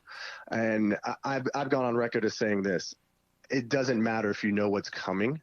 I think Jacob deGrom can tell every hitter what's coming. You still have to be able to hit it because you have to judge the speed, the velocity, the spin. If it's a ball, it's a strike. A whistle with 46,000 people in the stands is not easily audible. Banging on the seats. 46,000 people are going in the end of a ball game, 7th, 8th, 9th inning, and they're going crazy. They're banging on every single thing that's in the stadium. We've heard crowd noise before. It's not like it's an empty stadium. In an empty stadium, that's a different story. 46,000 people banging on everything. How do you differentiate in 4 seconds or less Was that 2 bangs or 3? And was that from my dugout, their dugout, from the upper deck? I don't see that being a factor. I saw a lot of hung pitches, a lot of pitches over the middle of the plate, and the Astros have been one of the better hitting teams in all of baseball in the last 3 years. Plus, the last thing I'll give you is, who's the number 1 team of hitting on the road?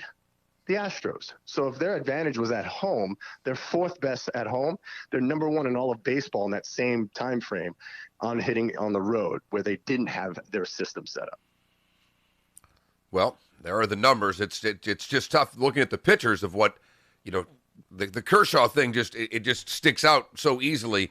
But he also has had some other playoff moments that have not been terrific. How do you get over one thing? Let me tell you the Kershaw thing. Also, there was one thing about that. We know Kershaw's fastball has been diminishing for the last several years, and in that situation, yes, he went to the breaking ball over and over and over again.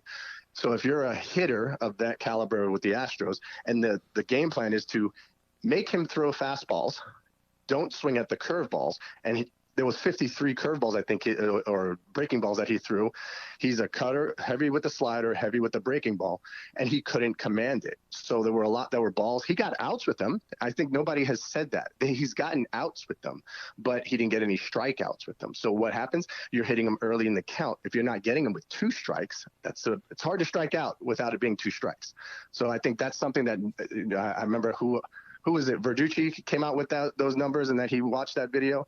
He did strike out 1 person with a curveball, and that was in the first inning. That was Altuve. After that, again, if you're keyholing against Kershaw, you're not worried about his fastball because you can catch up to 91, 92-mile-an-hour fastball pretty easily. It's the breaking ball and the cutter that really sets him apart when he's got that stuff working, and he just didn't have it that night. He wasn't locating it, and they were challenging him to be able to throw those in fastball counts, and they made the most of it. I don't look at that one game, and I do realize it is Kershaw, but like you said, he's had struggles in the past because teams have done different things to get him off of his game. Nelson Figueroa, former big league pitcher, now Major League Baseball analyst, and does a podcast with the New York Post called Amazing But True. Follow him on Twitter at FiggyNY, FIGGIENY. Nelson, thanks for agreeing to do this, particularly at this hour. All the best to you, and hopefully we can talk again before the season's over. Anytime, guys. Thank you so much. Nelson Figueroa Jr., kind enough to join us here on Miller and Moulton. And, listen, I don't believe all conspiracy theories, all right, but I'll believe a couple. All right, I will. You like a good conspiracy theory. I do. I've never believed Oswald acted alone. All right. And so from there, I mean, just anything you want a conspiracy theory after it, I'm at least willing to listen. But it was very telling in that World Series. Nelson could be right. I mean, game 1, he throws a 4-hitter. Game 5, when the series is tied at 2, he throws batting practice. That was the game that just happened to be in Houston. He comes out of the bullpen in game 7 and throws like 4 or 5 shutout innings after Darvish there got roughed up in the early going. And so at home, he was dominant against the Astros. On the road, he threw batting practice. A lot of people believe, including me, that it was all part of them stealing the signs. And to me, they knew the curveball was coming. But, Figgy just said no. Good hitting team. They can catch up to his fastball, so they looked for it. Okay. Hey, it's a great debate. But think about it. If he was still pitching today, Figueroa would be inclined. Basically, he said, you know what? I looked at the numbers, and I'm not going to be beating these guys. I'm not going to be hitting them. Well, I mean, the point is that the lineup's so different. I mean, 2 of them aren't even, 2 of them are managers. I mean, it is tough to try to, or were at least, it is tough to pinpoint when there's only 3 players left on the roster. I mean, we could have booed. We could have had a lot of fun going to the games. Tell you what, though, they're 3 really good players. I feel badly for Altuve, Springer, and Bregman because they're the 3. Altuve is going to get hit a lot this year. Yes, he is. He's going to get hit a lot. 2 of the 3 got hit in that spring or whatever they're calling it, exhibition game. Yeah. They didn't complain either. All right. They took it. Be curious whether or not they keep their sense of humor about 2 weeks into the season if all of a sudden there's two of them a game are getting hit. Well, fortunately, they're in the West, because if they were in a Central division, they'd have to play all those NL Central teams, and they just throw at people because. Yes. I mean, it's Wednesday. It's Tuesday? Right. Let's throw it 4 guys today. I mean, the Cardinals show up at the ballpark and go, I'm going to hit at least 2 guys today. I think what the Cardinals do is they have one of those old 9-inning dartboard, the baseball dart game, and they just throw 1 through 9, and whatever number they hit, that's how many guys they try to plunk in a day. Because the Cardinals love to hit themselves some batters. I'm going to throw this out there, by the way. That's a team that you should, especially now with the expanded playoffs, that's a team you may want to circle. Because I also think something that's not being talked about, about a month into the season, you've got a trade deadline. Mark, think about this. Normally, when you reach a trade deadline in baseball, you're over 2 months away from the end of the season. Now, at the end of August, you're going to be just 4 weeks away. If you're in it with expanded playoffs, I could see GMs being a little more aggressive this year. Also, you don't have to give up as much. You're renting a guy for a month, not 2 even. When's the trade deadline? I believe it's the end of August. It's like August 28th or 29th. David, I'm sorry, and excuse my ignorance.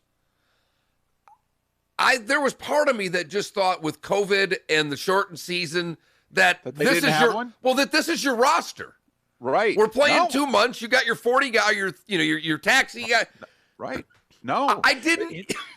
The Indians could trade Lindor. I think, by the way, would not be surprised if the Braves or the Cardinals acquire Arenado from the Rockies, who has, I think, 2 years left on a contract after this year ends. So I'm telling you, the Cardinals, one of those teams, I think they'll make a deal if they're in it, and I expect them to be in it. Well, but yeah, I mean, how about that? End of August, you could make a deal. You only got a month left. Expanded playoffs. I mean, David, I didn't even, and I apologize to our audience because my mind was just blown. For some reason, I had in my head with 60 games, there's no way we can have trades. Because with 60 games left in the season, the trade deadline's long past. Right. That's when the deadline is. You make it, then you got 55, 60 more games to play. Nope. Mid-season, Mark, basically. Mid-season this year. Explain to me why you don't like this. Mark, the more Jesus, David. It's a shortened season. It's basically your half a season. We got 84 teams making the playoffs, and GMs can trade a guy with a week left in the season, essentially. What is there not to like about this? This really is. This is my year to be GM of a bad team, but I think I can get 32 wins in the second half. Let's go. Let's go. What do they want for Arenado? Everybody, make the deal. Make the deal. What the hell? Thanks to Nelson Figueroa. Nice story there he told about. Man. That's just a luck of the draw there. Anybody talk smack? Hell, let me give you a story about it. I did, kind of. And let me tell you what happened when I did. Miller and Moulton. The good, the bad, and the ugly, a little more than 20 minutes away. Thanks for being with us on this Friday edition on Southwest Florida's Fox Sports Radio. Receiving over. Alexa, play Fox Sports. What a great interview. He, I think, got let go a year ago, Mark. Smart speaker. But he, on SNY, which is the Mets regional cable channel that they own, he was their pre and post guy. How about Nelson Figueroa sending you, me, and our station a tweet? Thanks for having me on with a Jerry Seinfeld gift. Nice. How about that? You can still get $8,000 over Kelley Blue Book value for your trade-in, but only at Naples Nissan. Hundreds of new SUV models to choose from, all backed by our exclusive unlimited mile lifetime warranty. Yeah, he got let go like a year ago in a contract dispute. He got the job. Bob Ojeda had it for a long time. He was in a contract dispute because the Mets are cheap. So Figueroa gets the job, has it for like 5 years, and then they get rid of him. Naples Nissan will give you 13. If KBB says 10, we'll give you 18. You must act fast, though. Visit NaplesNissan.com for full details. Offer on select models with approved credit and cannot be combined. Looking for a frameless shower door? My Shower Door has just opened their 8th Florida showroom, and it's conveniently located in Cape Coral. With more than 75,000 Whoever Jerry Taft is, longtime meteorologist in Chicago, passed away at 77. Trending on Twitter, David. We've been named #1 by readers of the news press and Naples News for 17 consecutive years. I didn't know. Didn't know if someone that you... Manufacturer of the Year. Did nothing. Great game, by the way. I did find out, for the record, that GWS Giants, that's the Greater Western Sydney Giants, and they, nice win. Nice win. Good late goal clinched it.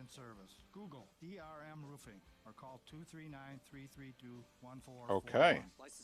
They took down Richmond in the footy. Love Friday morning footy. I'll tell you what, whenever we have a Friday off, I may have a watch party. I may have a Twitch watch party, and we'll watch some footy together. Hey, not telling you what to do here, but I wonder if you may have to check around on your Mark, at your email address, just because it's interesting that Giro said he sent you something. I got it. You didn't. And then it goes back to the email that we got from Connecticut, which, you didn't get, and he claims he sent. Yeah, I went through yesterday. Right. And so I'm just curious, is there a spam? Is there a folder that some shit's ended up in? No, I check them. Yeah, so that's weird. Could it be problems with MillerandMoulton.com? No, because one has nothing to do with the other. Well, there you go. But thank you. Check out David at MillerandMoulton.com and tell me what's going on there. There's an email address? Wow. Hell, I don't even know if I can get on it now. I'll have to spend some time on that this weekend. Yeah.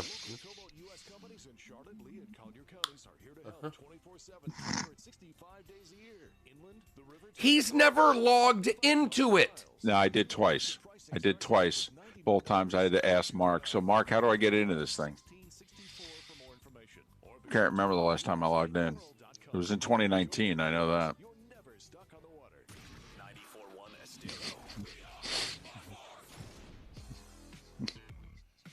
Now back to Miller and Moulton. All right, now we're somewhere. This is Miller and Moulton. Live.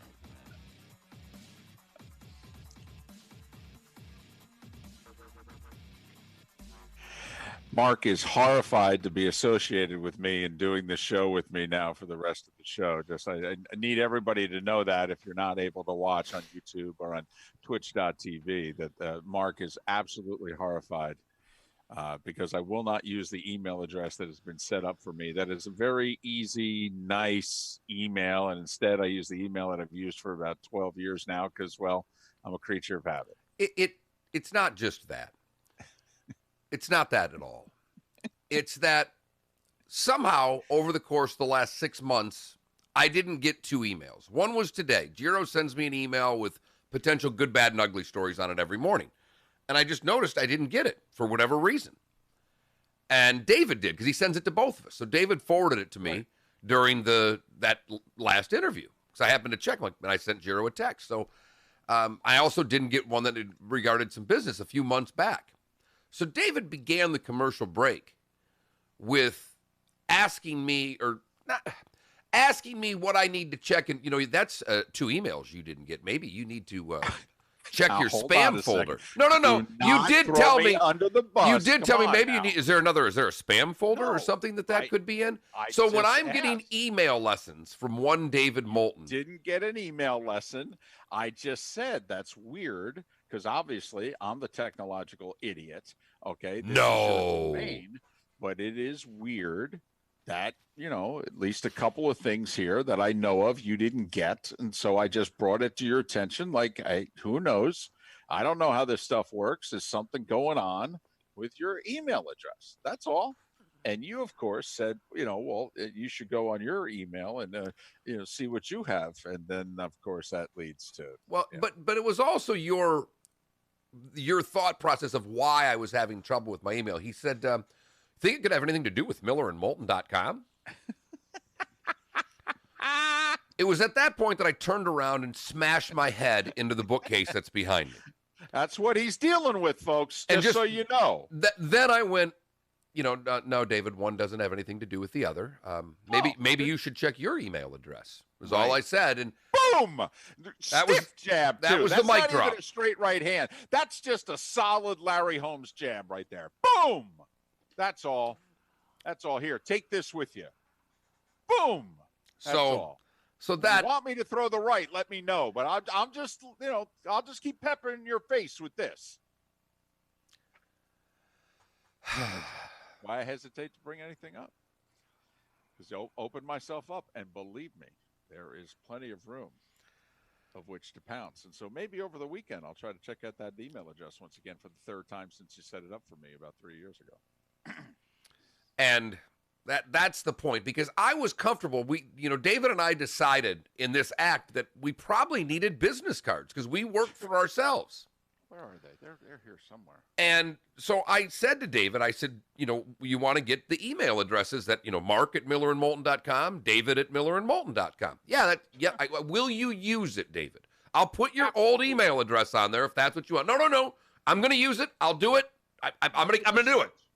Making the switch. We began this show in 2018.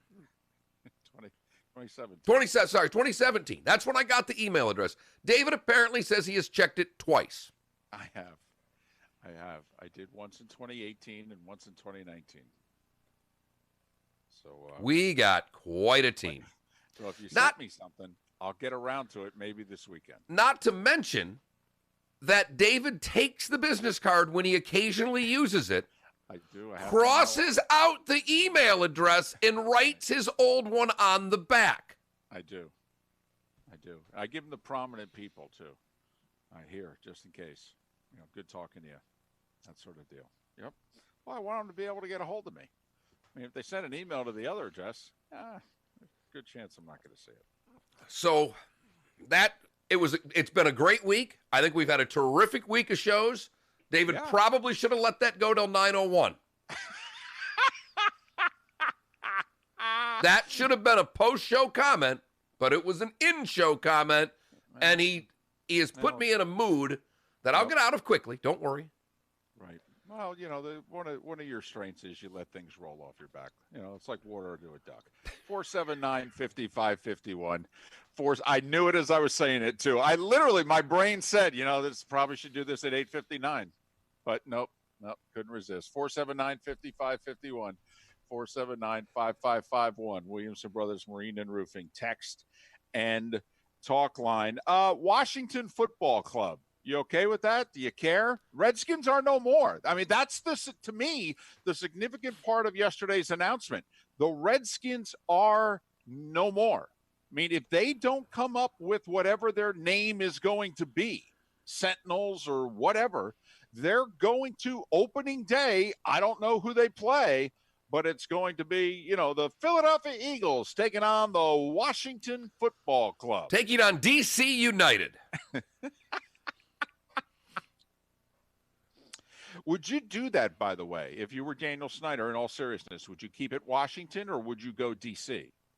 I'd keep it Washington. I would, too. I actually, they kept the colors. They took the logo off, obviously, and they're going to have a gold number where the Redskins logo used to be on the helmet. I think the jerseys are slick. I actually think they're sharp. I've always loved those colors anyhow. I think it's a great color scheme. And then that number on the helmet, I think, looks pretty sharp. Yeah, burgundy and gold. I mean, if you're a Florida State fan, you should like the Redskins colors, right?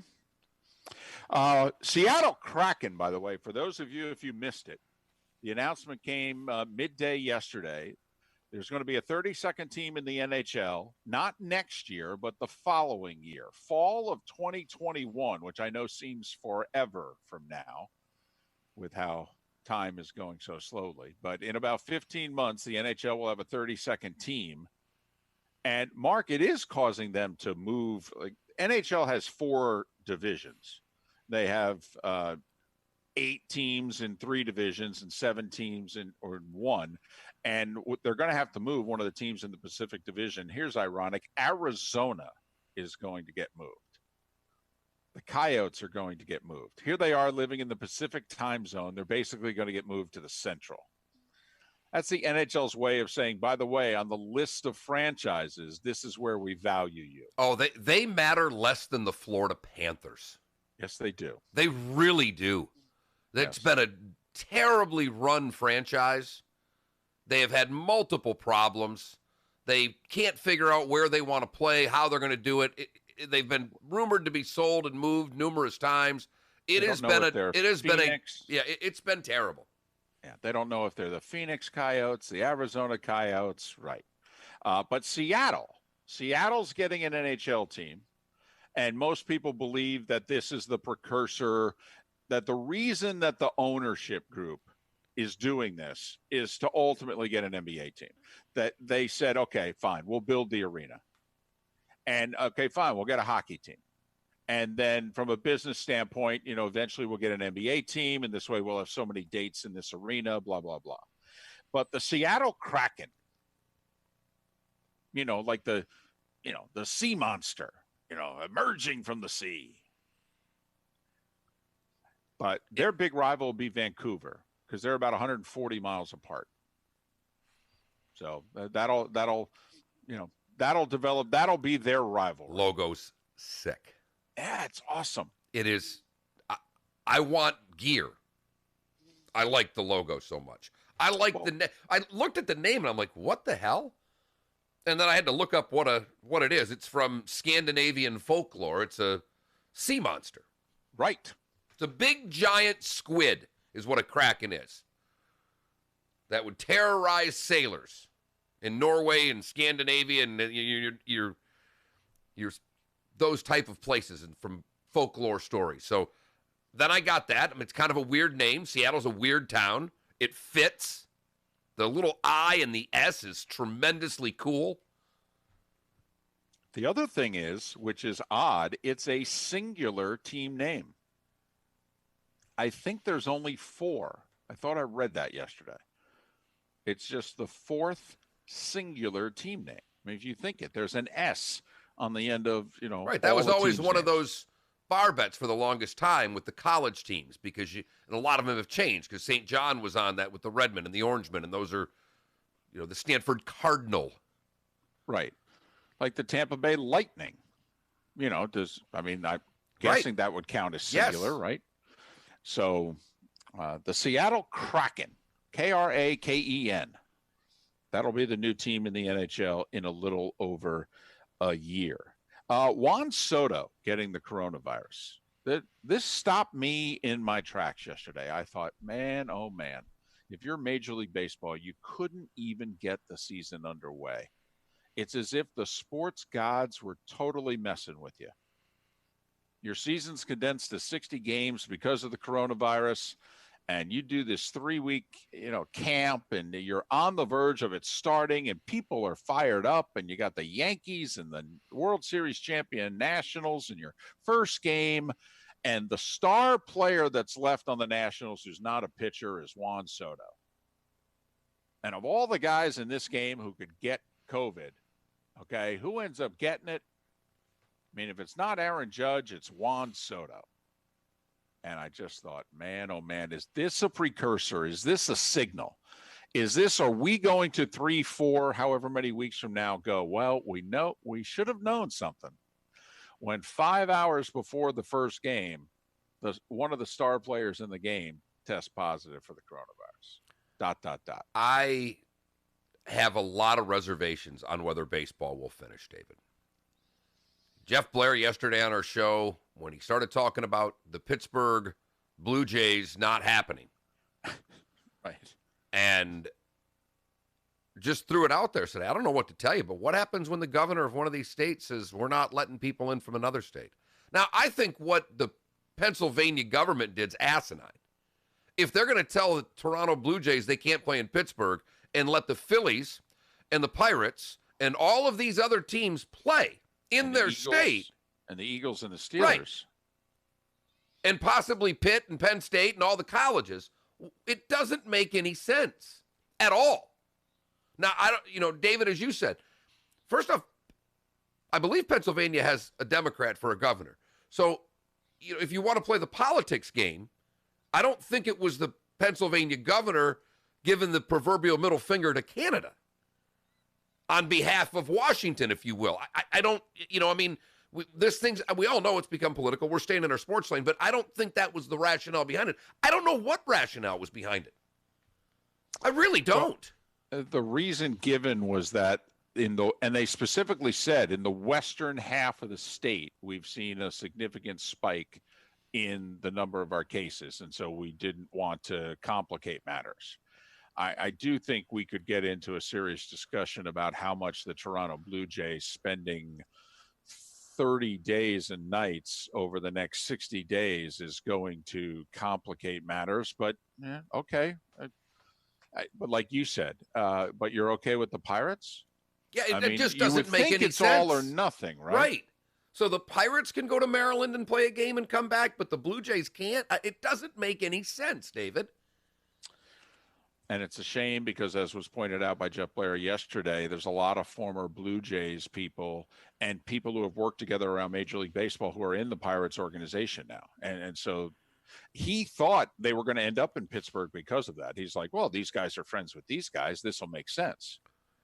And now we're left with three scenarios, really. Baltimore, some minor league park somewhere, or they're just going to stay and play in the team. When they have a quote-unquote road game, they're going to play it in the other team's ballpark and bat last. And they will never have a home. They will play all of their games in whatever stadiums.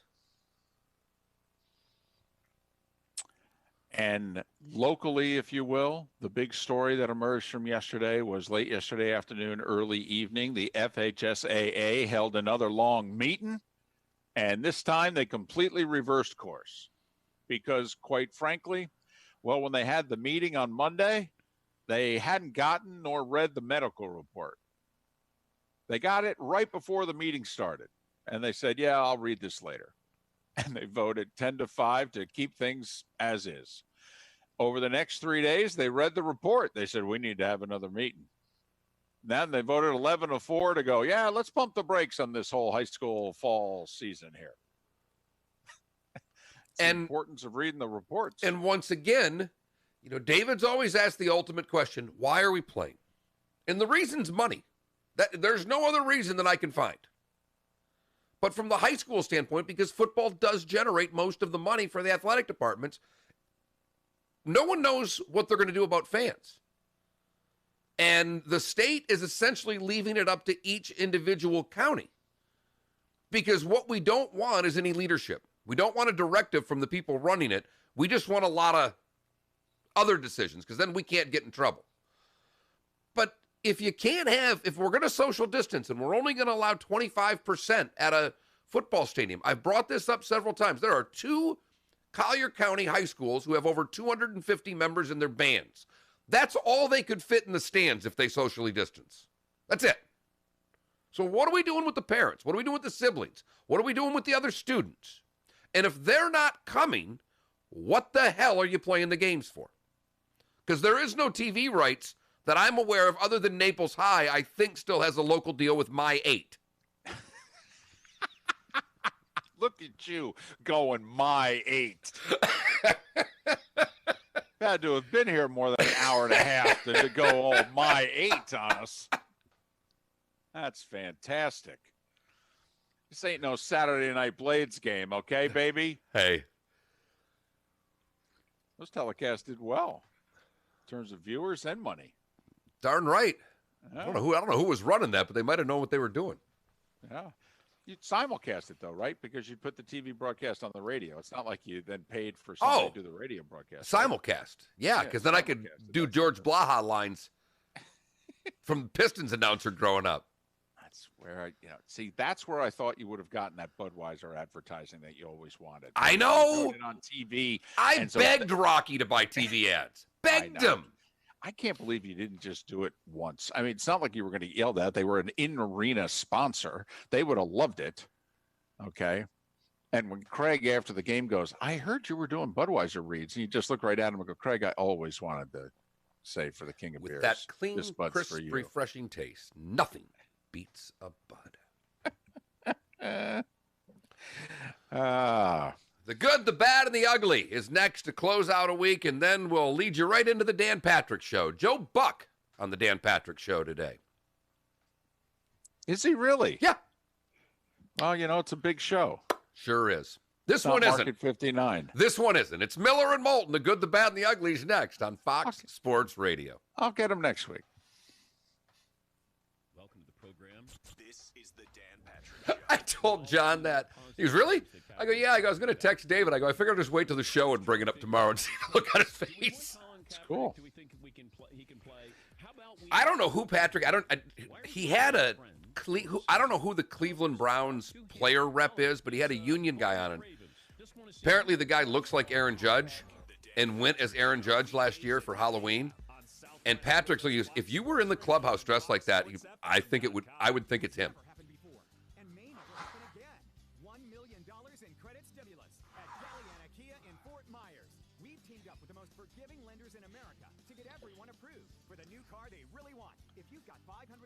George is playing. Is he playing? Shot 1 under. He's right at the cut line. I saw a hole in one yesterday watching live TV. Bo Van Pelt aced 16. First-time buyer, unemployed, overwhelmed, upside down. During the credit stimulus event, all credit situations are welcome. It's first come, first served. So arrive early and be prepared to drive. I mean, I'm sure it was, taped as live, but they throw it over to the hole and he dunks one. It's like, wow. I don't know if I've ever seen that before. Open every day, including Sunday. Call 239-481-2600. CalianaCars.com. I said about the logo we're talking, he says, must not have used the same company that the Mighty Muscles use. Right. God, that's great. That is so great. The Pool Doctor. Hi, Dr. Mark here. Is your pool a pain to operate? Automation is the answer. Use your phone to turn on your spa, and it'll be warm when you get home. Free on-site evaluations. We're a family company, and for over 40 years... Joe didn't do a lot of regular season baseball last year, but I'll bet he's thrilled. I mean, he's been doing a weekly podcast, which is more about life than it is sports. But I don't think Joe's done anything since the Super Bowl. You can lower your property insurance. And Lehigh Acres residents, you can make your community a safer place. Vote yes for the Lehigh Acres Fire and Rescue District's change to simplified fire funding. Simplified fire funding provides more money for our first responders and faster response times when you have an emergency. Vote yes so that vacant parcels pay the same as other parcels, making the cost of providing brush fire protection fair. Vote yes for lower taxes for most homeowners and lower rates on property insurance policy. Vote yes for simplified fire funding to provide faster emergency responses when you or your family needs a fire truck or ambulance. Support your first responders. Vote yes for simplified fire funding to save Lehigh Acres residents money and make Lehigh Acres a safer community. A political advertisement paid for by Families for Freedom and Fairness, 1375 Jackson Street, number 202, Fort Myers, Florida, 33901. We've got our good friend Tim Meister, owner of the Floor Meisters in Naples, on the phone. We're talking about their huge selection and great pricing on NBC2 just changed their website, and it sucks. Really? I do not like. I mean, I've always thought their website was really easy to navigate. Totally. I liked it, and I've always go there to check for good, bad, and ugly stories every day because they've got that daily distraction at the bottom, and this thing's a train wreck. Just the many colors of Cortec that you have, you also have other Cortec products as well. We also carry the Cortec They Stone product. got it. It's all jammed in. Oh, it's awful. It's Cortec, so you get the Absolutely awful. and the easy installation to go with it. We also have Cortec wood, look of wood, real wood, but with a more stable core for Southwest Florida's humidity. If you haven't been to the Floor Meisters, Absolutely awful. Visit the store, 6281 Naples Boulevard, right next to Costco, or go online, floormeisters.com. That's floormeisters.com. Looking for a frameless shower door? My Shower Door has just opened their 8th Florida showroom, and it's conveniently located in Cape Coral. With more than 75,000 frameless shower doors installed, no one has more experience and 5-star reviews than My Shower Door. We've been named #1 by readers of the News Press and Naples News for 17 consecutive years and have just been named as Lee County's Manufacturer of the Year. Want to see more? Go to myshowerdoor.com. From the best headlines, The best. to the worst, It's the worst thing that ever happened to anybody ever. prepare yourself and hide the women and children. This is Mark Miller's Good, Bad, and Ugly on Fox Sports Radio. You're live. You know, it's always bad that when I look at the good, bad, and ugly stories that Jiro sends me, and he hasn't broken down good, bad, and ugly, and I read the ugly story and went, really? I think that's the good. So we'll go to Las Vegas for the good in a story that one David Moulton, I'm sure, will appreciate. Different type of theft, but theft done nonetheless. On July 14th, a man walked into the Deja Vu Love Boutique in Las Vegas. He grabbed a massive 3-foot-tall, 40-pound sex toy that was standing on the sales floor, got it up over his right shoulder, and nonchalantly left the premises, crammed the thing into his car, and drove off with the $2,000 sex toy. It's not a canoe, David, but that's how you get it done, isn't it? Yeah, it's exactly how you get it done. And you just have that look on your face like, this is where I belong. I'm doing what I should be doing. Just why would you stop me? Yes, this is mine. Of course it's mine. Why would you think anything else? If you're like me, you spend a little time online looking at people freaking out over masks and the crazy things that they say when it's going on. Here's one of those stories. For the bad, we go to Chico, California, where a woman went into a Panera Bread without a mask and told she wasn't be served without one. The woman can be seen waiting in line holding a mask she had been given by staff upon entering the shop. Employees and fellow customers who were all wearing masks were unimpressed by her unwillingness to comply with rules. One customer started yelling at her to put the mask on. She didn't comply. But what she did do was provide her logic for not wearing one. As employees were calling security because she wouldn't leave the cafe, she pointed towards her backside. You think a mask is going to protect you? You fart off your blank and you can smell it. You think a mask is going to protect you? So her logic for not wearing a mask is that pants do not stop the smell of gas. Can't fix stupid. Finally, the ugly. We come back to the Sunshine State, where a Deltona, Florida man was waiting in an alley for sex with an escort. Instead, he was beaten and robbed. 20-year-old Joshua Job had met with the escort a couple of times where he paid $95 for a little hanky-panky. Time number 3, he showed up with $5. That's when Dallas Waz and Jacob Late, who must be her pimp, both of DeLand, Florida, David. You know, the Athens of Florida. They beat the you-know-what out of him for only having $5 and were both arrested for aggravated battery. Moral of the story is, you need more than $5 for a hooker in 2020. That's the moral of the story? That is the good, the bad, and the ugly here on July the 24th. This is 2020. Major League Baseball season really gets underway today. There were just 2 games yesterday. Yesterday was a wet your whistle. You know, was yesterday an appetizer or was it just a drink? You know what? I actually think it was a drink in the whatever was on the bar, whatever bar snacks there were. Okay. And it was probably good bar snacks. It might have been nuts. Cashews or something. Right. Okay. You might be at a high-end joint because it was New York after all. I mean, you had Yanks and you had Dodgers, so that's a highbrow snack. So good bar food. So it was you walk in, bartender knows who you are, you get that first drink, and right away, boom. And the cashews. I like that's your call. It's cashews, David. Okay. Today, however, everybody's playing, and everybody else is playing. So we've got Marlins baseball this season, and they're in Philadelphia taking on the Phillies. Rays are home for the Jays, and which it's still an outside possibility that the Jays end up calling the Trop home this year. In theory, they could, work out at their spring training complex in Dunedin and just, if need be, and then just play at the Trop. It's an outside possibility right now. I mean, Baltimore is apparently the leader in the clubhouse for the Jays. But the Dunedin because regardless, if they go to Baltimore or wherever they go, they have to build a clubhouse for them. Right. They're going to have to build an auxiliary clubhouse. And the season starts today for everybody. Right. And the Jays' first home game is Wednesday, ladies and gentlemen, just for the record. Now, they could, because they're playing Monday, Tuesday, the Nationals, and they're supposed to host the Nats on Wednesday and Thursday. So, in theory, they could stay in D.C. for 2 more days and just bat last. But they got about a week. Bet the Mets today. Bet the Mets. It's opening day, right? Yeah, they're like 38-12 in their last 50 opening days. George McNeil right on the cut line at the 3M. Tees off at 12:10. Have a great weekend. Miller and Moulton.